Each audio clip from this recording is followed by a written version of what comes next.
warahmatullahi wabarakatuh. Alhamdulillahirabbil alamin.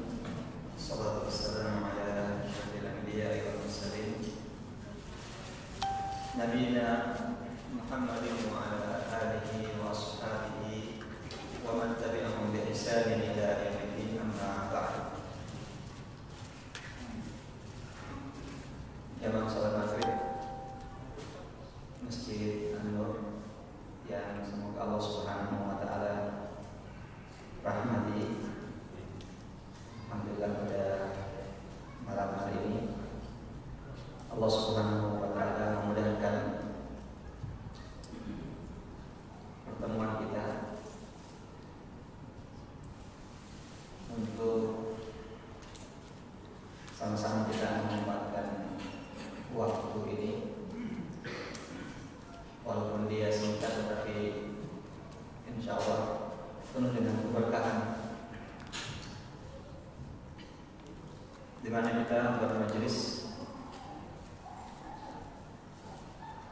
untuk membesarkan Allah Subhanahu wa taala, asma-Nya dan juga syariatnya. Yang kita sama ketahui keutamaan daripada majelis ilmu dan majelis zikir. Sebagaimana disampaikan tadi, seyogyanya mengisi ta'lim kita pada malam hari ini, malam Jumat, adalah Ustaz kita Dr. Ahmad Hanafi Daimita. Namun sebagaimana informasi beliau kemudian ada tugas berangkat ke Jakarta, sehingga tadi dihubungi salah seorang ikhwah untuk menggantikan beliau. Padahal ini adalah merupakan taklim perdana, ya, tapi insya Allah semoga adalah takdir yang baik yang Allah Subhanahu wa taala berikan untuk kita semua. Sebagaimana informasi tadi bahwa insya Allah akan dibahas pada taklim ini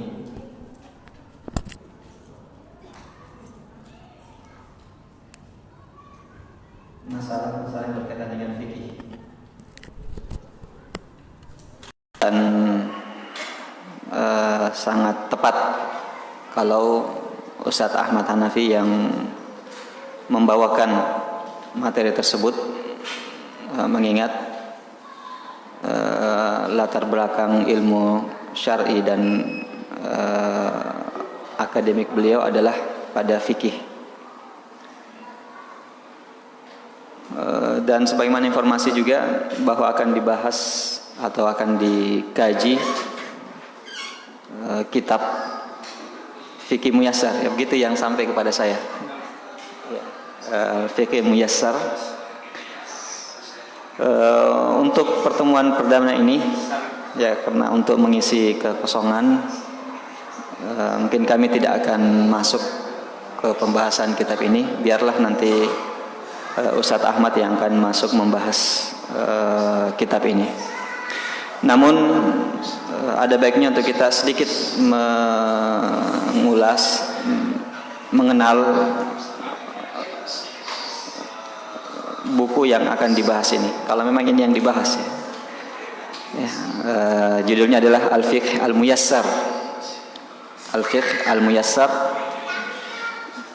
yang dikarang oleh beberapa orang ulama.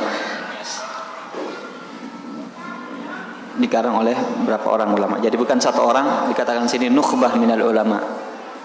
Ada beberapa ulama-ulama pilihan yang bersama-sama mengarang kitab ini. Ya, tentunya setelah mereka bersepakat metodologi penulisan kitab ini. Nah, ini adalah salah satu di antara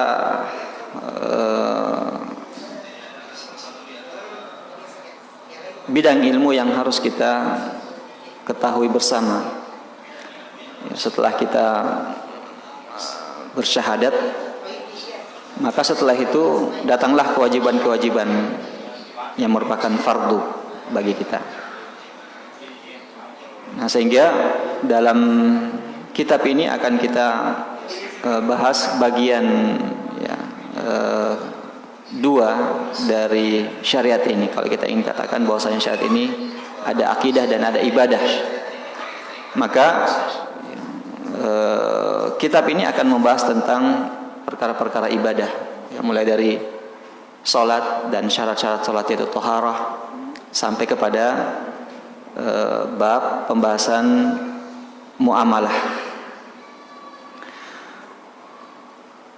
Dan buku ini sangat baik untuk kita pelajari, khususnya bagi penuntut ilmu pemula yang artinya bukan tingkat ulama ya, tapi untuk pemula sangat baik buku ini, karena akan kita sebutkan nanti beberapa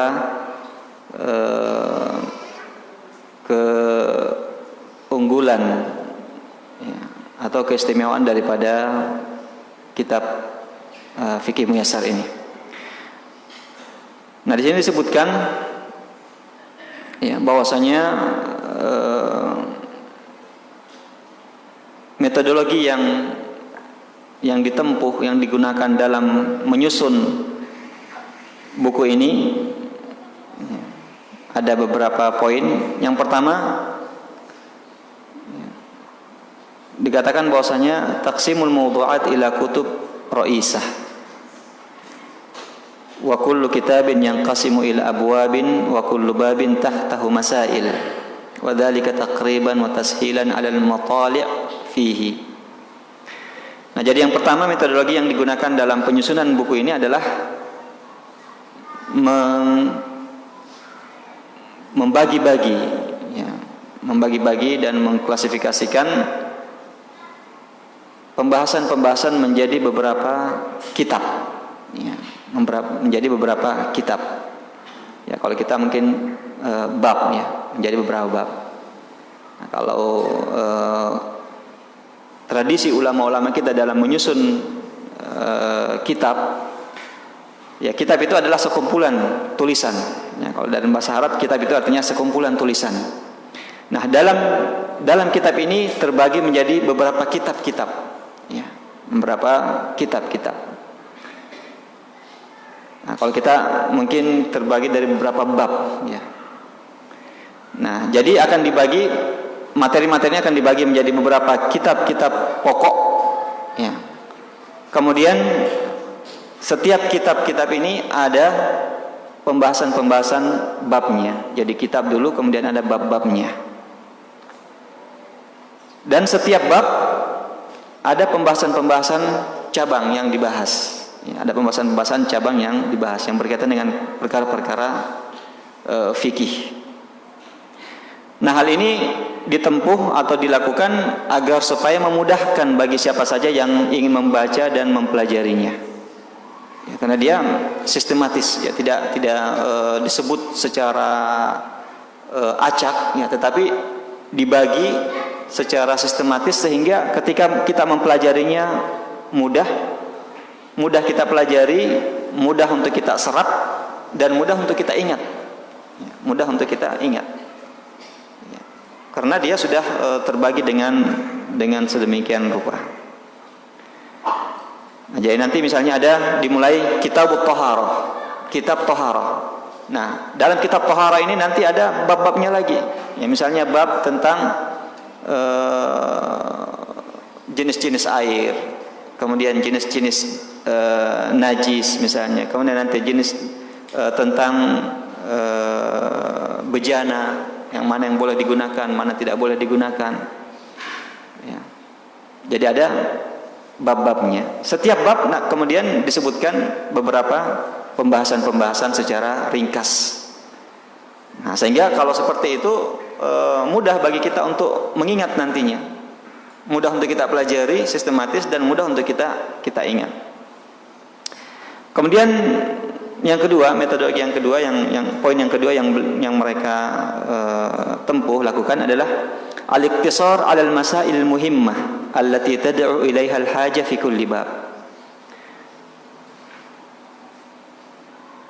Hanya membahas perkara-perkara yang penting saja, perkara-perkara penting yang dibutuhkan, perkara-perkara penting yang dibutuhkan, ya, khususnya orang-orang awam atau kaum muslimin secara umum pada setiap babnya. Ya, setiap bab akan dibahas tentang perkara-perkara yang penting saja yang dibutuhkan. Ya, karena di sana nanti ada perkara-perkara yang sebenarnya tidak dibutuhkan. Mungkin seumur hidup kita tidak akan laksanakan. Ada ya ulama-ulama kita dalam pembahasan fikih mereka secara luas, ada hal-hal yang dibahas yang mungkin seumur hidup kita tidak akan lakukan atau kita tidak akan alami.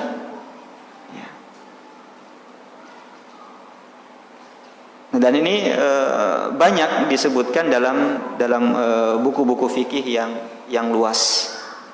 Nah, jadi yang dibahas di sini hanyalah perkara-perkara penting yang kita butuhkan sehari-hari dalam perkara ibadah dan juga muamalah kita. Wa adamu dzikri tafri'at wal masail lati taqillul hajatu ilaiha. Kemudian tidak menyebutkan cabang-cabang permasalahan yang tidak dibutuhkan atau sangat jarang dibutuhkan, ya, sangat jarang dibutuhkan.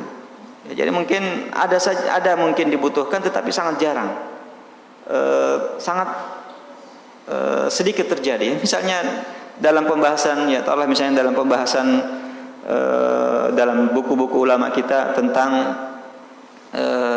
taruhlah misalnya syarat salat, ya. Di antara syarat salat adalah harus menghadap ke kiblat. Nah, di antara pembahasan-pembahasan disebut ulama kita dalam kitab-kitab fikihnya adalah bagaimana jika kiblat itu tidak diketahui.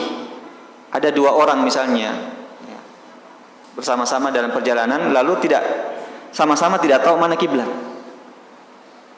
Sama-sama tidak tahu mana kiblat. Apakah di hadapan atau di belakang, sebelah kanan, sebelah kiri, tidak ada yang tahu. Cari tanda-tanda juga tidak ada. Akhirnya si A mengatakan, menurut keyakinan saya, tanda-tanda yang saya lihat, hasil istihad saya, kiblat ini di depan, di hadapan kita. Kawannya mengatakan tidak, di belakang. Apa yang harus dilakukan? Yang masing-masing. Kalau mau sholat berjamaah, ada yang menghadap ke sana, ada yang menghadap ke belakang. Nah, ini pembahasan yang disebutkan ulama kita, tapi jarang terjadi yang seperti ini. Jarang terjadi. Misalnya dalam pembahasan mereka juga ya tentang menutup aurat. Misalnya kalau terjadi dalam perjalanan hilang pakaian, ya, bagaimana cara sholat? Ya, apakah sholatnya berdiri? Padahal berdiri adalah merupakan syarat sahnya sholat fardu. Atau dia sholat duduk saja supaya tidak kelihatan auratnya, yang mana didahulukan? Menutup auratnya atau menghadap ke berdirinya? Sama-sama adalah syarat. Kalau dia berdiri, auratnya kelihatan. Tapi dia sudah dapat syarat berdiri. Kalau dia duduk, auratnya tertutup. Tapi dia tidak berdiri. Nah, ini dibahas. Nah, ini jarang didapati, jarang didapati. Sehingga perkara-perkara seperti ini ya tidak dibahas. Yang dibahas adalah perkara yang umum, yang banyak dialami oleh masyarakat secara umum. Kemudian yang ketiga, al-ikhtisar wa ikhtiyarul alfaz wal ibaratis sahlah al-wadihah qadral imkan. Memilih istilah-istilah dan kata-kata yang mudah dipahami, kata-kata yang mudah dipahami sebisa mungkin. Ya, karena dalam pembahasan-pembahasan fikih kadang ada juga bahasa-bahasa yang perlu ya, merenunginya sehingga bisa dipahami. Ya, ada dalam pembahasan-pembahasan fikih yang perlu renungan sehingga bisa dipahami. Nah, mereka ini bersepakat untuk memilih bahasa yang mudah dan memilih istilah-istilah yang mudah dipahami. Di antara istilah-istilah fikih misalnya, dicarilah istilah yang mudah dipahami sehingga dapat dimengerti dan diamalkan. Kemudian yang keempat, metode yang digunakan adalah al-iqtisar 'alal adillatil mu'tamada fi kulli mas'alah. Ini yang penting. Hanya menggunakan dalil-dalil yang mu'tamad, dalil-dalil yang kuat, yang menjadi sandaran dalam setiap masalah. Artinya tidak akan menggunakan dalil-dalil yang mungkin diperselisihkan oleh para ulama. Jadi dalil-dalil yang disepakati oleh ulama kita, khususnya dalam empatnya mazhab ini adalah Al-Quran, hadis, kemudian ijma' dan qiyas. Ini yang merupakan dalil yang mu'tamad, yang menjadi sandaran dan disepakati oleh para ulama. Nah, mereka komitmen ketika menyebutkan pembahasan dan masalah-masalah fikih ini tidak akan lepas daripada empat hal itu. Akan menyebutkan dalilnya dari Al-Quran apa, dalilnya dari Sunnah apa, kemudian kalau masalah itu ada ijma' di kalangan ulama, maka akan mereka menukilkan ijma'nya, menyebutkan ijma'nya, siapa saja yang telah menyebutkan ijma' dalam masalah itu. Atau misalnya kalau tidak ada, ya dengan kias, dan siapa ulama yang menyebutkan tentang kias tersebut. Artinya tidak lepas daripada hal tersebut. Ya, tidak menggunakan dalil-dalil yang mungkin masih diperselisihkan, dalil-dalil yang masih diperselisihkan. Ya misalnya istihsan, ya, yang masih diperselisihkan. Artinya istihsan maksudnya adalah rasio menganggap baik. Ya. Tidak ada dalil dari Al-Quran dan hadis tentang hal tersebut, tetapi dianggap itu adalah baik menurut pandangan ya kebanyakan orang. Maka hal itu misalnya disyariatkan, atau dianggap tidak baik maka ditinggalkan. Ya. Atau misalnya merujuk kepada amalan penduduk Madinah untuk menetapkan ini disunnahkan atau tidak, ini dianjurkan atau tidak, ini boleh atau tidak. Ya. Dicari dari Al-Quran, hadis misalnya tidak dapatkan, maka merujuk kepada amalan penduduk Madinah. Dilihat penduduk Madinah bagaimana amalan mereka. Ya. Sebagaimana misalnya yang disebutkan tentang beberapa amalan-amalan penduduk Madinah yang dipegang oleh Imam Malik. Ya. Mengatakan saya dapati penduduk Madinah tidak melakukan hal ini, misalnya, sehingga beliau tidak memegang pendapat tersebut. Atau mengatakan saya mendapati penduduk Madinah turun-temurun melakukan hal ini, merupakan tradisi mereka secara turun-temurun. Ya, maka dijadikan sebagai dasar.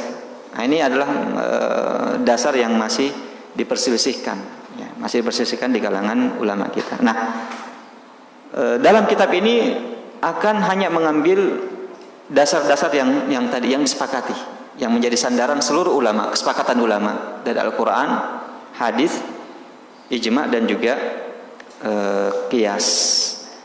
Dalilnya pun juga akan ya diambil hadis-hadis yang sahih. Ya, sebisa mungkin diambil dalil-dalil yang sahih dari hadis-hadis Rasulullah SAW. Kemudian yang berikutnya, yang kelima, al-iqtisar 'alal qawlir rajih alladhi yad'amuhu ad-dalilu fil masail al-mukhtalaf fiha duna al-luju' ila dzikril ara'i wal aqwali wal khilafi fil mas'alah. Ya. Kelima, metode yang mereka tempuh adalah mengambil pendapat yang rajih, mengambil pendapat yang rajih, yang paling kuat, yang didukung oleh dalil, ya, didukung oleh dalil, ya, baik dalil dari Al-Quran, dari hadis yang sahih, atau ijma kalau ada, atau qiyas, dalam perkara-perkara yang ada khilaf di dalamnya. Jadi kalau perkara-perkara ijma disebutkan ijma, tapi kalau dia adalah perkara khilaf, ada perselisihan pendapat di kalangan ulama kita, maka metode yang digunakan adalah memilih di antara pendapat-pendapat itu mana yang paling kuat berdasarkan dalil. Mana yang paling kuat berdasarkan dalil. Ya, jadi tidak dipilih mana yang kuat berdasarkan mazhab. Jadi dalam buku ini tidak akan menyebutkan mazhab. Ya, bahkan di sini dikatakan dunal luju ila zikril ara'i wal aqwal, tanpa menyebutkan pendapat-pendapat dan perkataan, maksudnya ulama mazhab. Ya, tidak disebutkan ini pendapat mazhab Syafi'i kah, pendapat mazhab Hambali kah, atau Maliki atau Hanafi, ini pendapat jumhur atau bukan jumhur, ya tidak disebutkan.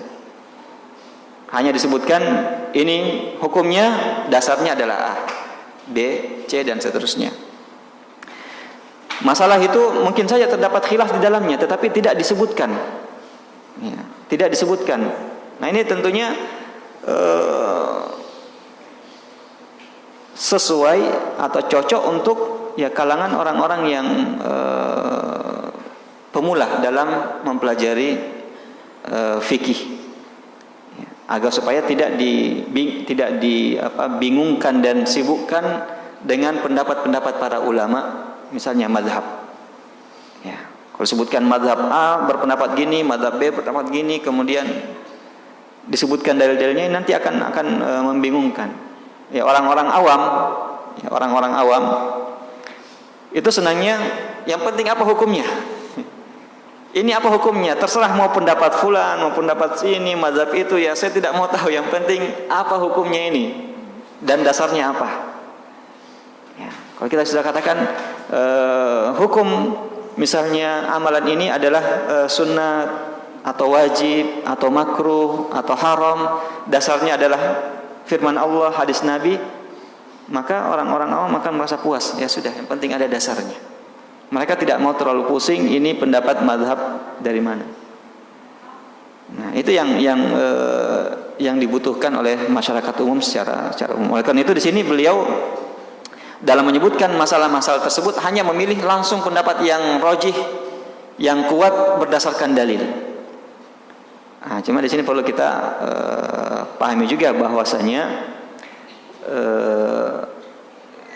tentang memilih pendapat yang rajih ini juga sebenarnya perkara yang sifatnya ijtihadi. Perkara yang sifatnya ijtihadi. Nah, mereka ini para penyusun berusaha semaksimal mungkin memilih di antara pendapat-pendapat tersebut mana yang paling dekat dan mana yang paling didukung oleh dalil-dalil yang sahih, tanpa melihat latar belakang mazhab dari pendapat tersebut. Ya, sehingga tidak, ya kalau misalnya menurut dalil-dalil yang mereka pahami dan lihat, setelah menimbang dalil-dalil yang ada dan juga pendapat ulama yang ada, dilihat pendapat A yang kuat berdasarkan dalil-dalilnya, maka itu akan disebutkan, ya, tanpa menyebutkan ini pendapatnya mazhab A, B, C dan seterusnya. Nah, ini yang sangat cocok untuk ya para pemula, ya, karena kita ini, ya khususnya orang-orang awam, yang penting saya ingin beribadah dengan benar, berdasarkan dalil, berdasarkan sunnah. Ya. Siapapun yang berpendapat dengan pendapat tersebut. Nah, kemudian yang keenam yang ditempuh dalam penyusunan buku ini adalah azul ayatil qur'aniyati wa tawthiquha. Menyebutkan ayat-ayat Al-Quran, ya, di surah mana dan ayat berapa, ya, yang disebutkan adalah di surah mana dan ayat berapa. Ini agar supaya memudahkan kita merujuk kembali, melihat kembali ayat-ayat tersebut di dalam Al-Quran. Wadzalika bidzikri ismi surati wa raqmil ayah, yaitu dengan menyebutkan nama surahnya dan nomor ayatnya. Bijiwari kulli ayatin waradat fil kitab, di samping setiap ayat yang disebutkan dalam buku ini. Ya, setelah menyebutkan ayatnya disebutkan nama surahnya dan juga nomor ayatnya. Kemudian yang ketujuh adalah takhrijul ahaditsin nabawiyah, mentakhrij ya, hadis-hadis Nabi. Maksudnya adalah menyebutkan siapa-siapa saja yang meriwayatkannya. Bi'azwiha ila masadiris sunnatil mu'tamadah, dengan merujuk, menyebutkan rujukannya dari buku-buku sunnah, ya, buku-buku hadis yang mu'tamad, ya, buku-buku hadis yang menjadi pegangan. Ya. Fa in kana al-haditsu fi sahihaini aw ahadihima iktafaina bidzalik. Kalau hadis itu adalah hadis yang diriwayatkan oleh Bukhari dan Muslim dalam sahihnya, maka cukup saja disebutkan ya Bukhari Muslim, tidak perlu lagi disebutkan yang lainnya. Ya, karena kita ketahui bahwasanya hadis itu terkadang satu hadis banyak sekali yang meriwayatkan. Ya, bukan cuma Bukhari Muslim saja.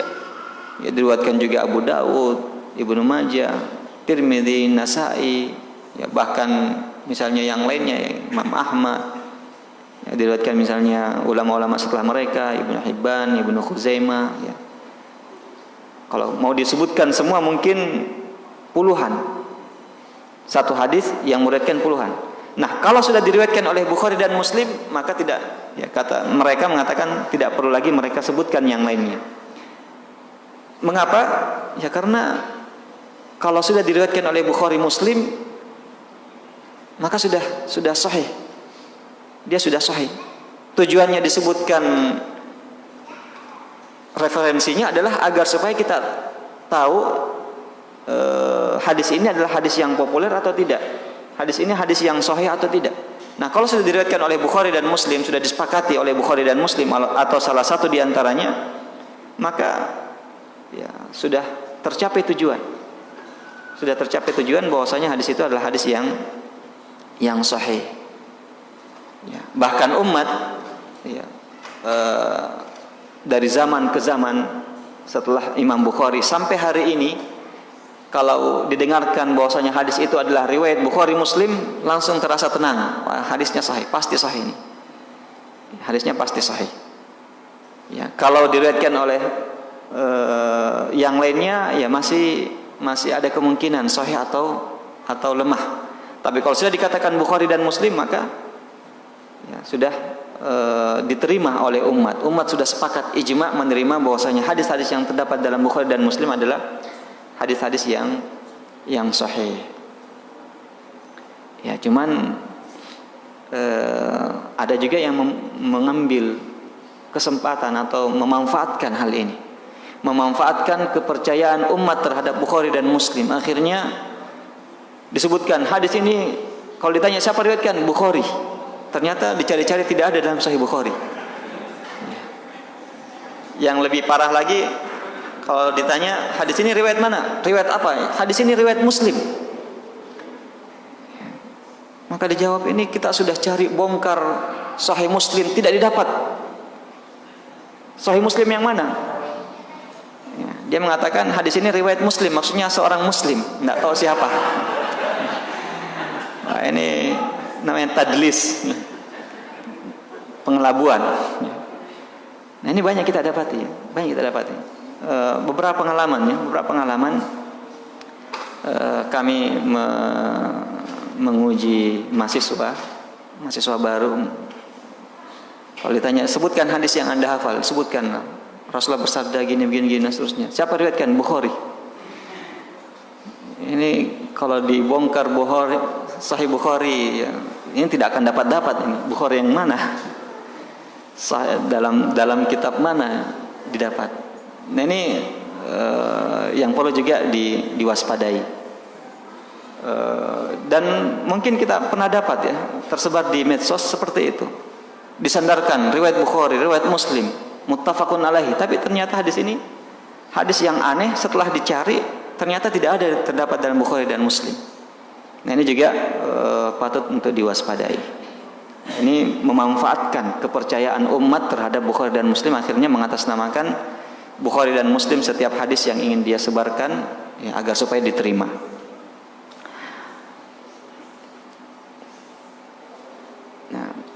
Wa illam yakun fi wahidin minhuma kharajnahu min dawawin sunnatil masyhurah. Kalau hadis itu bukanlah hadis yang diriwayatkan oleh Bukhari atau Muslim, maka kata beliau, kata mereka, kami akan menyebutkannya siapa saja yang meriwayatkannya dari buku-buku hadis yang populer.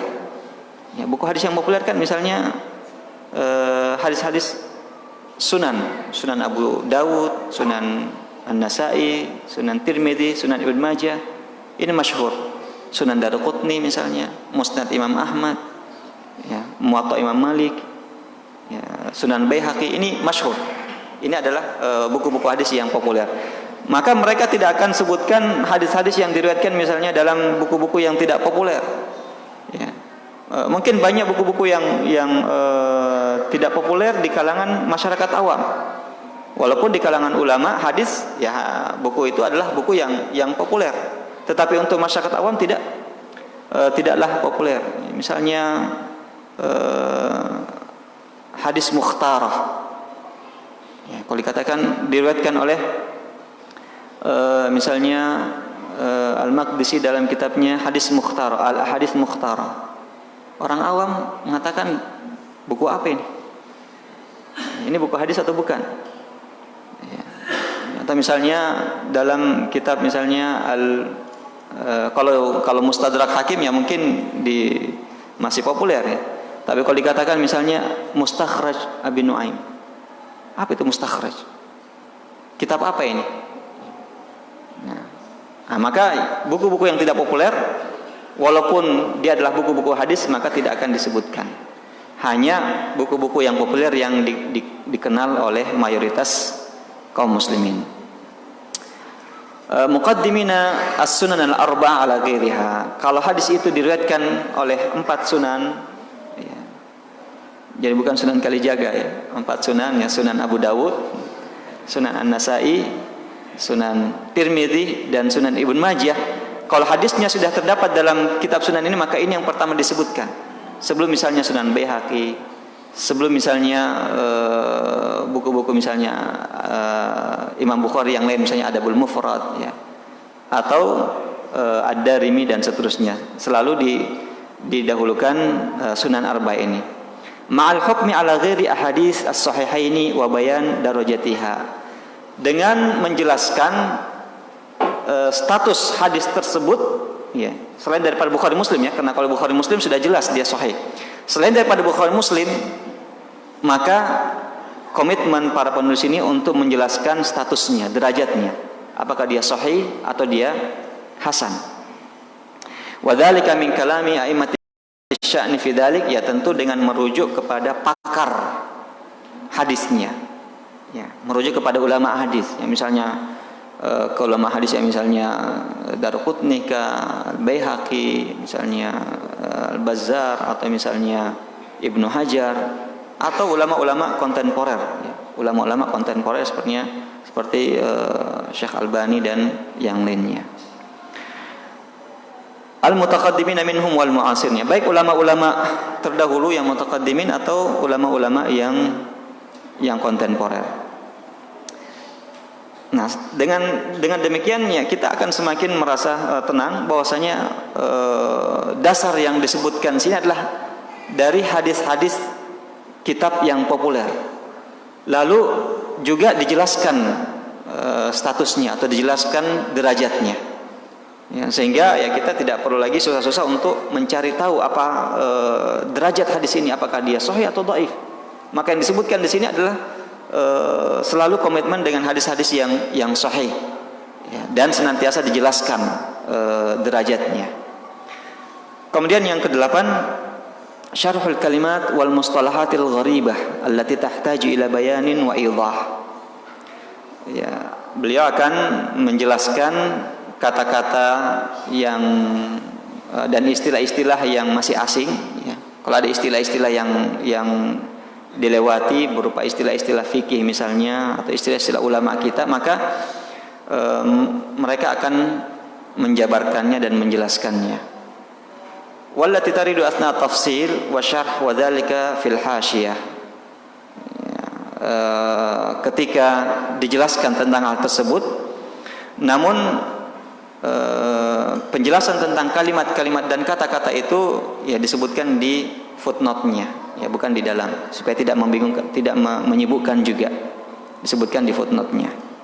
Amma mustalahatul bahthir ra'isa fatushrahu fi sulbil kitab fi bidayati kulli babin wa mas'al. Adapun istilah-istilah pembahasan pokok dalam buku ini maka akan dijelaskan di dalam buku itu. Maksudnya bukan di footnote-nya, bersamaan dengan istilah-istilah tersebut. Ya misalnya kata solat, apa arti kata solat dari segi bahasa dan istilah? Wudu misalnya, apa kata arti kata wudu? Apa arti kata toharah misalnya? Tasian, yang kesembilan terakhir, metode yang terakhir yang ditempuh adalah al-istifadatu min ba'dil kutubil mu'asirah fil fiqh. Mengambil manfaat dan merujuk kepada buku-buku kontemporer, buku-buku fikih kontemporer. Wa ahammuha asyarhul mumti', dan yang diantara buku-buku yang terpenting yang dijadikan sebagai rujukan dalam masalah fikih ini adalah buku Asyarhul Mumti', ya, Syarhul Mumti' li Fadilati Syekh Muhammad bin Utsaimin, ya, Syarhul Mumti' yang dikarang oleh Syekh Muhammad bin Utsaimin.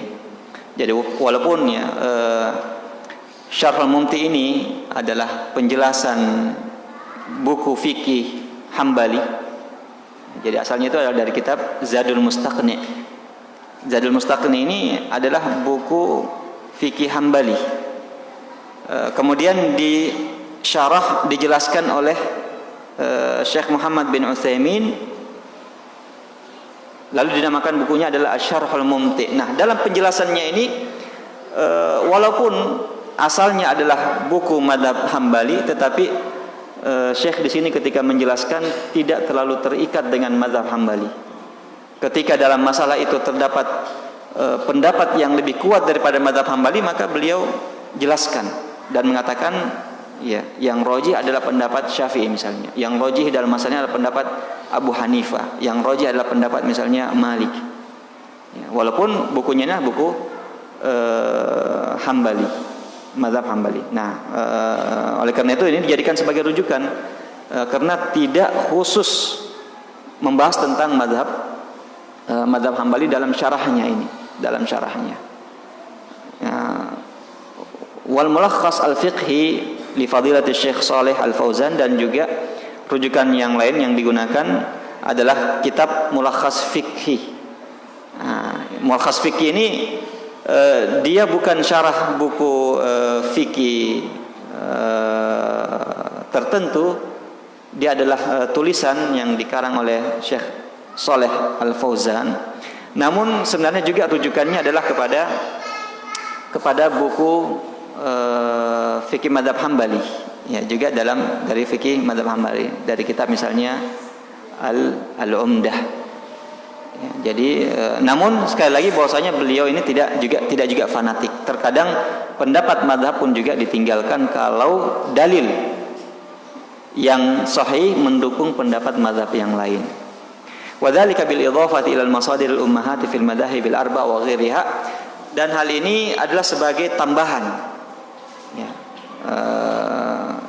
Jadi itu adalah rujukan utama, kemudian ditambah lagi buku-buku induk dari setiap madhab yang 4. Ya, jadi kalau kita lihat pendapat-pendapat yang akan disebutkan di sini dan yang akan dikuatkan ini tidak lepas daripada pendapat mazhab yang 4. Tidak terlepas dari mazhab yang 4. Ya, terkadang dalam mazhab Hanafi, terkadang dalam mazhab Maliki, terkadang dalam mazhab Syafi'i, terkadang dalam mazhab Hambali.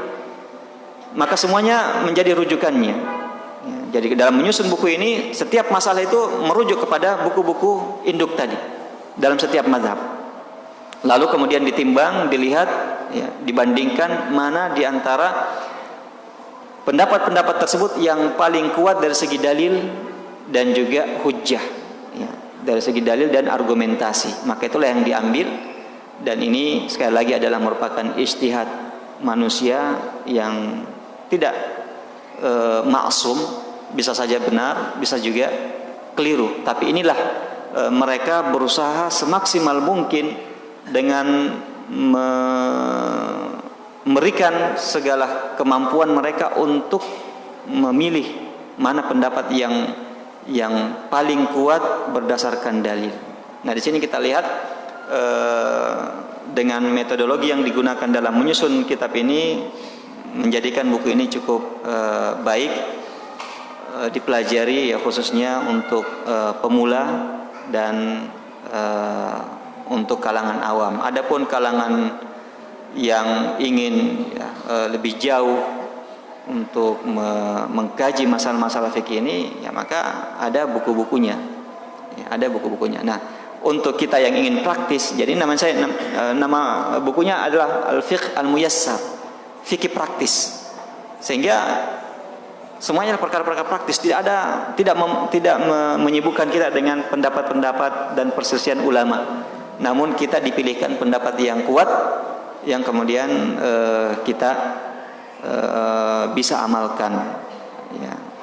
Dan sekali lagi bahwasanya pendapat-pendapat yang ada dalam ini tidak terlepas daripada pendapat ulama-ulama yang mu'tabar, ulama-ulama yang diakui, ya, dari 4 mazhab, tidak keluar dari mereka.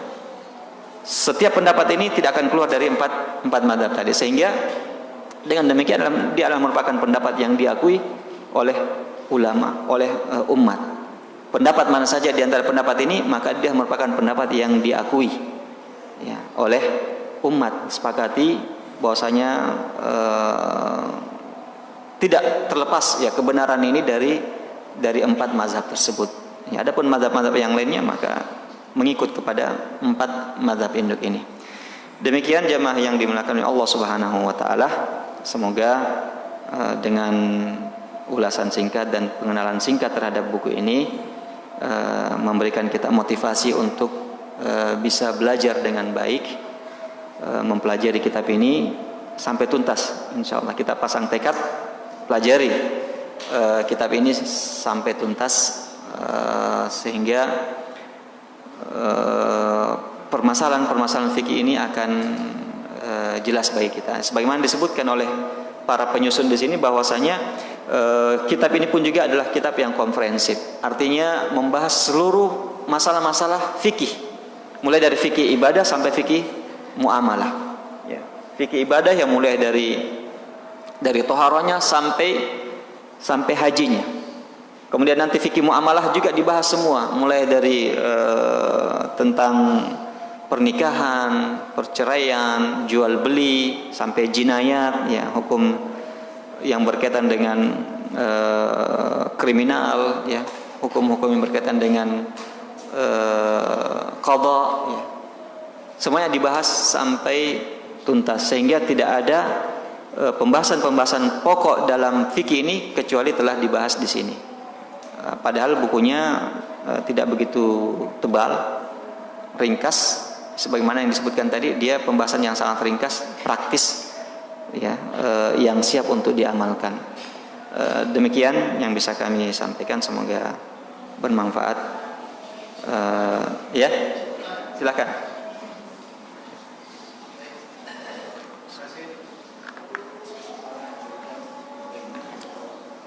Waalaikumsalam.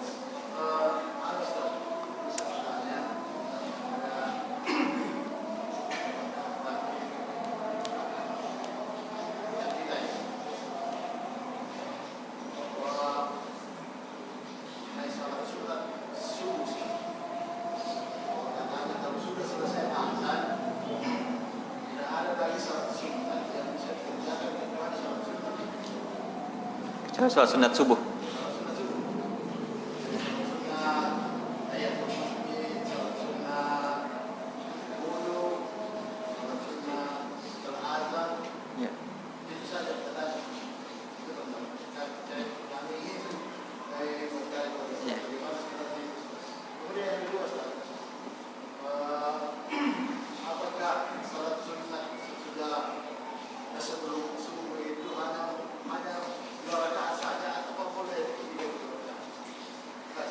Baik, jadi pertanyaannya adalah apakah setelah azan subuh itu boleh melaksanakan sholat sunat yang lainnya selain daripada sholat rawatibnya, atau tidak ada lagi sholat yang boleh dilakukan kecuali sholat rawatib saja? Kalau kita lihat secara khusus dari Nabi SAW, bahwasanya kalau Bilal telah mengumandangkan azan, ya maka beliau berdiri untuk melaksanakan sholat 2 rakaat. Setelah itu beliau berbaring, ya, sejenak, kemudian setelah itu qamat. Dalam riwayat-riwayat yang lain yang menyebutkan tentang waktu pelaksanaan sholat subuh Rasulullah, disebutkan, ya, misalnya Aisyah mengatakan, kami melaksanakan sholat subuh dan kami keluar dari masjid sehingga tidak ada, ya, la yarona ahadun, ya, tidak ada seorang pun yang bisa melihat jelas kami, karena pada saat itu adalah masih waktu yang galas, artinya sangat masih gelap. Nah, di sini bisa kita pahami, artinya kalau kita mengambil mengambil kesimpulan, kalau kita ingin menganalisa, menunjukkan bahwasanya antara azan sampai selesainya sholatnya Rasulullah itu singkat. Yang kata sebagian ulama kita hanya memungkinkan melaksanakan sholat 2 rakaat saja, kemudian qamat, lalu sholat, karena mereka keluar dari sholat itu, kata Aisyah, kami keluar dari masjid setelah sholat, ya, karena kita ketahui bahwasanya wanita-wanita di zaman Rasulullah mereka juga ikut sholat berjamaah di masjid, sholat subuh. Dan setelah sholat subuh Rasulullah Rasulullah salam kiri kanan, mereka ikut salam langsung keluar, tidak tinggal untuk duduk berzikir sebelum laki-laki berdiri. Jadi salam langsung mereka keluar. Kata Aisyah, kami keluar masih dalam keadaan galas, artinya masih sangat gelap.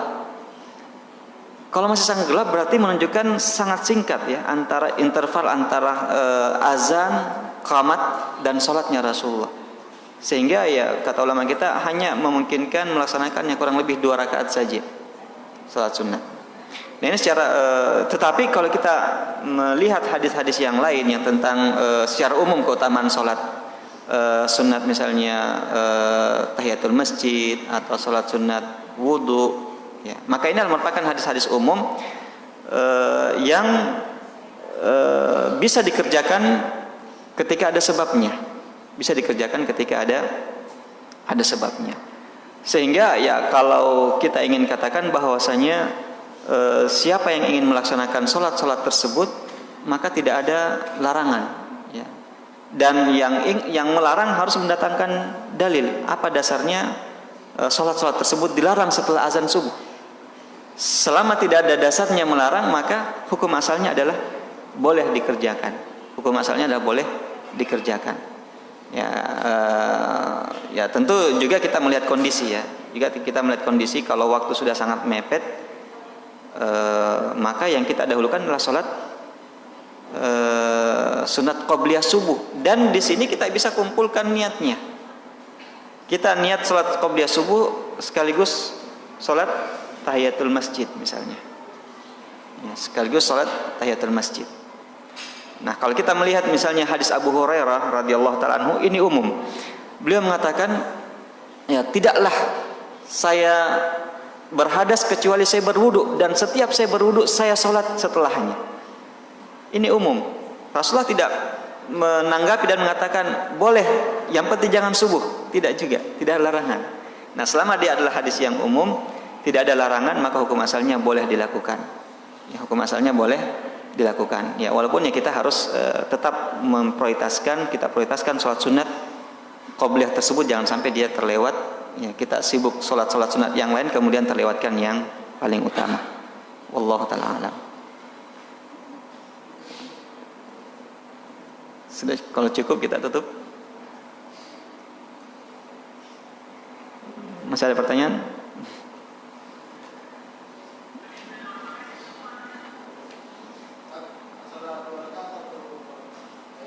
Salatnya apakah dia dalam hadis-hadis yang disebutkan oleh sahabat Ibnu Umar, Maimunah, Aisyah dan lainnya, dia cuma 2 rakaat.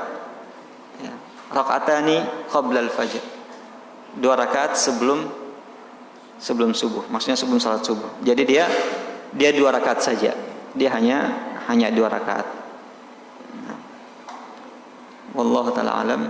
Subhanakallahumma wa bihamdik asyhadu an la ilaha illa anta astaghfiruka wa atubu ilaik.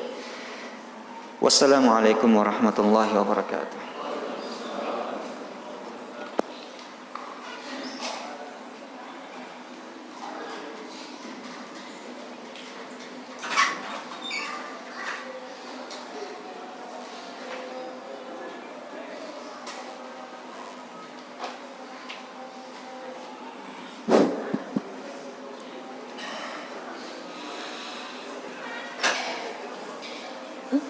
الله أكبر الله